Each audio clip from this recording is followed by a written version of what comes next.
Oke, udah terlihat jelas di sana screen-nya.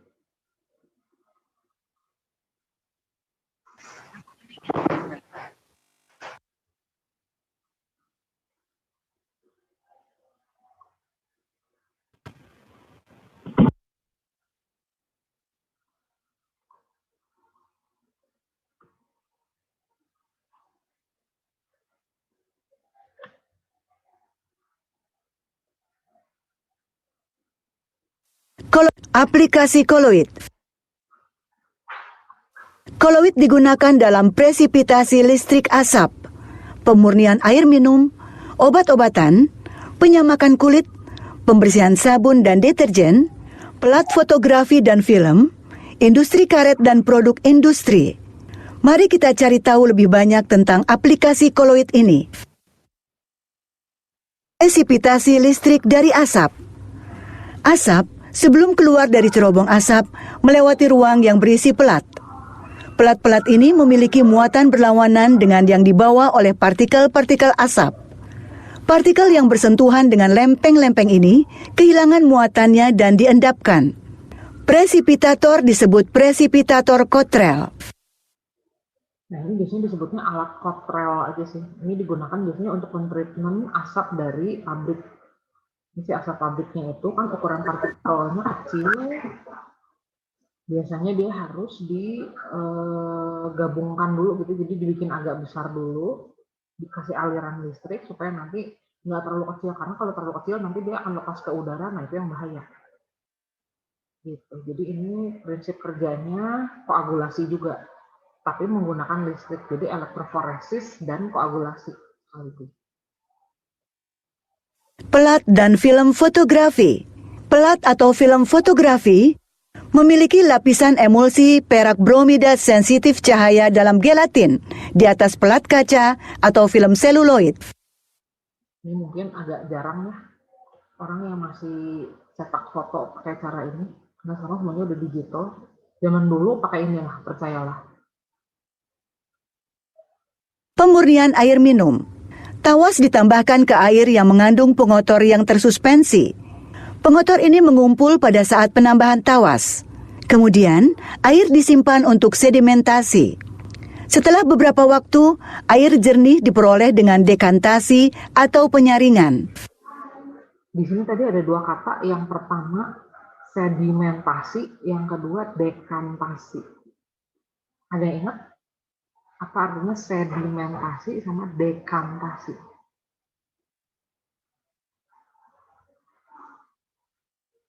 Boleh kalau mau jawab. Sedimentasi dan dekantasi. Siapa tuh? Siapa yang jawab? Sharon. Betul, dekantasi. Sedimentasi itu pengendapan. Jadi gini nih, cara kerja pemurnian air menggunakan tawas itu biasanya tawasnya dilarutin dulu di air yang kotor. Nah, nanti lumpurnya atau kotorannya dia akan tersedimentasi atau mengendap di bagian permukaan, di bagian bawah. Nah, setelah itu nanti air yang bagian atas itu kan berarti nggak ada endapannya ya, air yang bagian atasnya bersih. Nah, itu diambil. Nah, pengambilan air yang bersih di bagian atas itu namanya dekantasi. Ya, kita lanjut dulu. Obat-obatan. Obat-obatan koloid lebih efektif karena mereka memiliki luas permukaan yang besar dan karena itu mudah berasimilasi. Sebagai contoh, Argirol adalah sol perak yang digunakan sebagai lotion mata. Koloid antimon digunakan dalam menyembuhkan kala azar. Susu magnesia, emulsi, digunakan untuk gangguan perut.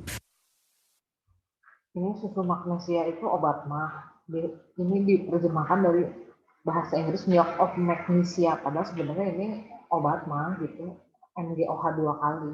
Dia disebut milk karena warnanya putih kayak susu. Jadi nggak usah bingungnya, ini obat mah cair. Nah, kalau kala azar, saya harus googling dulu ini apa artinya. Saya juga nggak tahu ini artinya apa. Yang jelas obat-obatan itu biasanya dimanfaatkan karena ukuran tertentu, jadi dia lebih mudah berasimilasi atau bersenyawa dan dia lebih mudah bereaksi di dalam tubuh. Penyamakan kulit. Jangat hewan bersifat koloid. Ketika sebuah jangat yang memiliki partikel bermuatan positif direndam dalam tanin yang mengandung partikel koloid bermuatan negatif, koagulasi mutual terjadi dan kulit menjadi keras. Industri karet, latex adalah koloid partikel karet yang bermuatan negatif. Hal ini diperoleh dengan koagulasi latex. Latex itu rubber, karet yang diambil dari pohon. Nah, begitu diambil dari pohon, dia bentuknya masih cairan. Kalau mau dimanfaatkan, dia harus dikoagulasi dulu. Biasanya direaksikan sama asam format. Nanti gumpalannya itu baru bisa diolah lagi supaya bisa dimanfaatkan. Produk industri, cat, tinta, plastik sintetik, pelumas grafit, semen, dan lain-lain, semuanya adalah koloid. Mari kita rangkum materi yang sudah kita pelajari. Koloid adalah sistem heterogen di mana satu zat terdispersi sebagai partikel yang sangat halus dalam zat lain. Ukuran partikel tersebar di antara 1 dan 1000 nanometer. Soliofob adalah sistem koloid di mana partikel fase terdispersi tidak memiliki atau sedikit afinitas untuk medium pendispersi. Soliofil adalah sistem koloid di mana partikel fase terdispersi memiliki afinitas yang kuat untuk medium pendispersi. Efek Tyndall dapat didefinisikan sebagai hamburan cahaya oleh partikel koloid yang ada pada sol koloid. Dialisis adalah proses menghilangkan kristaloid dari koloid yang tidak murni melalui difusi, melalui membran yang sesuai seperti parchment atau kertas atau membran selofan. Peptisasi adalah proses mengubah presipitat yang baru disiapkan menjadi sol koloid dengan mengocoknya dengan medium pendispersi dengan adanya elektrolit yang sesuai. Elektroforesis adalah gerakan partikel koloid di bawah pengaruh medan listrik terhadap elektroda. Aturan Hardy-Schultz menyatakan bahwa semakin besar valensi ion yang bermuatan berlawanan dari elektrolit yang ditambahkan ke koloid, semakin cepat koagulasi dari koloid.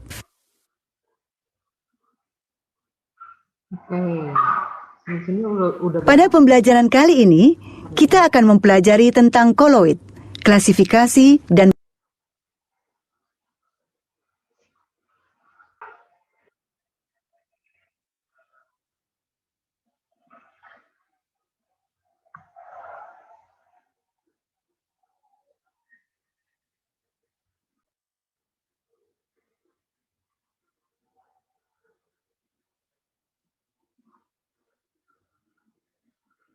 pembuatan sol emas. Metode busur Bredig digunakan untuk pembuatan sol-sol koloid logam, seperti emas, perak, dan platinum. Dalam metode ini, medium pendispersi ditempatkan pada penangas es. Kemudian, 2 elektrode dari logam ditempatkan dalam medium pendispersi. Busur listrik diletakkan di antara elektrode-elektrode ini. Panas yang dihasilkan oleh percikan api listrik menguapkan logam. Uap logam ini kemudian mengembun, membentuk partikel-partikel ukuran koloid dan membentuk sol koloid dengan medium pendispersi.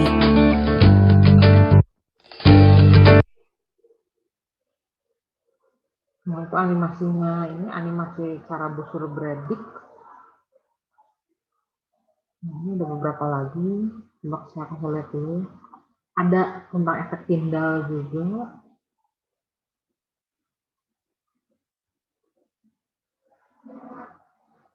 Kita lihat dulu efek Tyndall 1. Efek Tyndall menentukan apakah ukuran partikel dari larutan yang diberikan berukuran koloid atau tidak.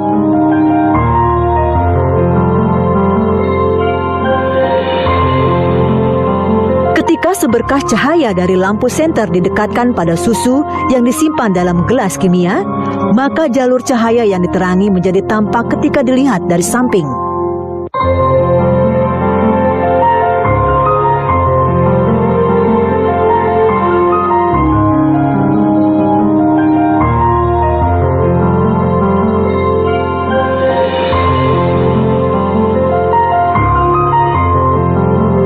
Dengan cara yang sama, sabun cair juga menghamburkan sinar yang melewatinya dan membuat jalurnya terlihat. Ini terjadi ketika ukuran partikel koloid cukup besar untuk menghamburkan sinar cahaya. Hamburan sinar cahaya oleh partikel koloid dikenal sebagai efek Tyndall. Oke, ada satu lagi nih efek Tyndall-nya.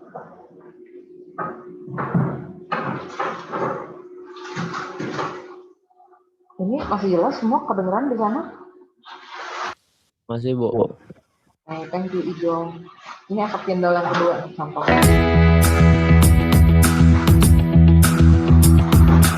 Pernahkah kamu memperhatikan sorotan sinar matahari memasuki ruangan melalui jendela? Jalur sinar cahaya terlihat oleh kita. Tahukah kamu kenapa? Itu karena partikel debu kecil yang ada di udara ruangan menghamburkan sinar cahaya di sekeliling kita. Gejala penghamburan berkas sinar atau cahaya oleh partikel koloid disebut efek Tyndall. Mari kita memahami tentang efek Tyndall dengan bantuan suatu kegiatan. Untuk kegiatan ini, kita membutuhkan air keran, larutan susu, larutan sabun, dan senter. Ambil gelas yang diisi air keran. Sekarang sorotkan cahaya melalui air keran dengan bantuan senter. Apakah sinar senter bisa melewati air keran? Tidak. Ini karena ukuran partikel tidak terlalu besar untuk menyebabkan hamburan Tyndall. Sekarang ambil gelas, isi dengan larutan sabun. Sorotkan cahaya melalui larutan sabun dengan bantuan senter. Apa yang kamu amati? Sinar cahaya terlihat oleh kita. Tahukah kamu kenapa? Hal ini karena terjadinya hamburan cahaya melalui larutan sabun. Fenomena ini terjadi karena partikel koloid berbentuk bola dan cukup besar untuk menghamburkan sinar cahaya. Kita akan mengulangi percobaan yang sama dengan larutan susu untuk memeriksa apakah itu menunjukkan efek Tyndall atau tidak. Sekarang, sorotkan cahaya melalui larutan susu dengan bantuan senter. Lagi-lagi, kita dapat melihat bahwa cahaya dapat dihamburkan karena ukuran partikelnya besar dan mampu menghamburkan cahaya. Inti dari kegiatan ini kita bisa menyimpulkan larutan sabun dan larutan susu menunjukkan efek Tyndall karena ada partikel yang bersifat koloid dan karenanya menghamburkan berkas cahaya.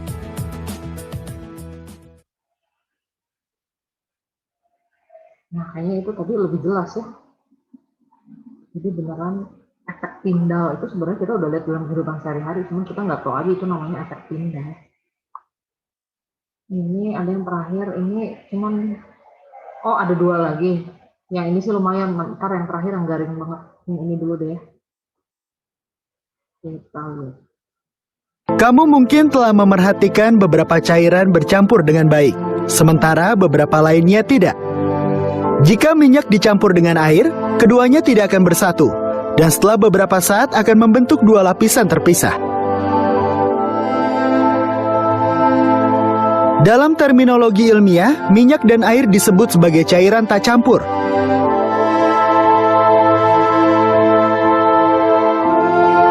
Jika campuran air dan minyak ini dikocok bersama, tetesan kecil dari satu cairan akan menyebar ke seluruh cairan lain dan membentuk campuran yang dikenal sebagai emulsi.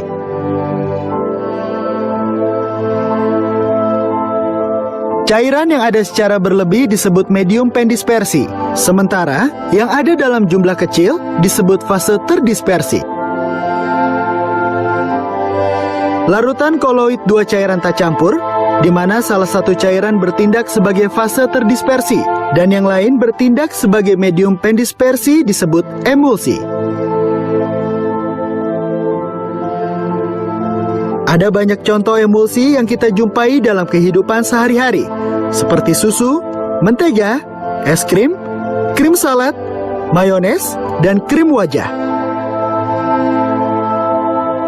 Ada dua jenis emulsi yang dapat diperoleh dengan mencampur minyak dan air tergantung pada proporsi yang digunakan. Emulsi tersebut adalah minyak dalam air dan air dalam minyak. Pada emulsi minyak dalam air, minyak sebagai fase terdispersi dan air sebagai medium pendispersi.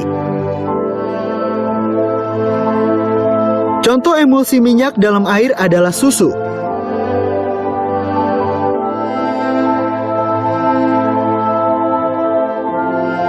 Dalam susu, gumpalan lemak cair terdispersi dalam air. Pada emulsi air dalam minyak, air membentuk fase terdispersi dan minyak sebagai medium pendispersi. Mentega adalah contoh emulsi air dalam minyak. Dalam mentega, tetesan air tersebar dalam lemak cair. Es krim adalah salah satu emulsi yang paling populer. Bahan utama yang digunakan dalam pembuatan es krim adalah susu, krim, gula, zat penyedap, dan pewarna. Tapi mengapa es krim tidak muncul sebagai lapisan terpisah? Itu karena adanya agen pengemulsi. Zat yang ditambahkan pada emulsi untuk menstabilkan disebut emulsifier atau agen pengemulsi. Dalam hal ini, telur ditambahkan pada es krim yang mengandung lecitin. Terlalu banyak atau sedikit lecitin dapat merusak es krim. Protein, gom alami, sabun alami, dan sintetik adalah pengemulsi untuk emulsi minyak dalam air. Alkohol rantai panjang. Jelaga adalah pengemulsi untuk emulsi air dalam minyak. Pengemulsi sangat penting untuk industri manufaktur.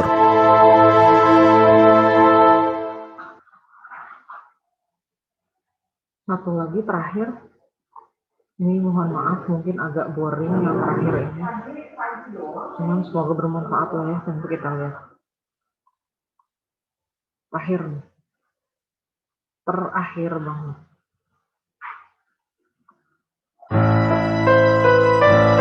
Pembersihan adalah aspek penting dari kehidupan kita. Kita senang melihat lingkungan yang bersih dan bebas polusi. Bahkan, hewan seperti gajah senang tempat tinggalnya agar tetap bersih dan bebas kuman. Kita menjaga rumah kita tetap rapi dan bersih agar kita tetap segar dan ceria.